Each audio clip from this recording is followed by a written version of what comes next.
hey guys বোলো আজি যে বতৰটো ঠাণ্ডা ভাবি আছোঁ কি কৰোঁ ভোকো লাগছে কিবা বান্ধি খাওঁ আহক অলপ দোকানৰ পৰা কিবা লৈ আহোঁ বোলো অলপ দোকানৰ পৰা কিবা এটা লৈ আহিলোঁ দোকানত গ'লোঁ দোকানৰ পৰা এটা বস্তু আনিলোঁ এই চাওক মেগী বনাম আজি তই মেগী বনাবৰ কাৰণে পিঁয়াজ কাটি ল'লোঁ পিঁয়াজ চিয়াজ কাটি লৈ মোক ইয়াতে চিপ পেকেট ঢুকাব আপোনাৰ যদি আপোনাৰ 100 ওপৰত আছে আপুনি মাৰবই মস্ত এই পেকেট হাৰামি তাৰপিছত পাইলাত দিব অলপ তেল তেল বেছি নাহিব দিয়ক নহ'লে ফেটি লিভাৰ হ'ব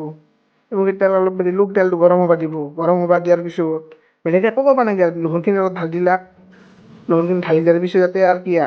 অলপমান লাৰি দিব আৰু তাতে আদা ভাজা অলপমান আদা ভাজা দি আৰু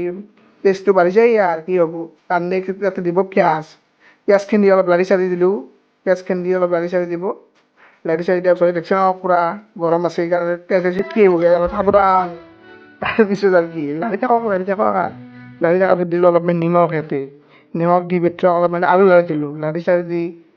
আৰু ইয়াৰ পিছত আৰু মজা হ'ব কালাৰ দিছে ন নিমখ দিব দিয়ক সিজিব তাৰ পিঁয়াজটো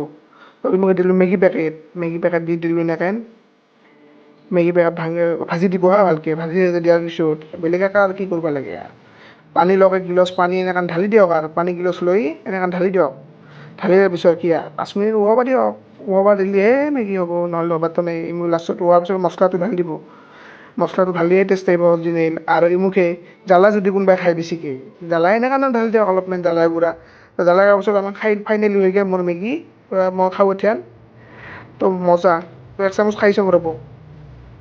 মেগী খালোঁ চুম্মা আছিল তো নতুন লগৰ এটা লৈ লগ পাম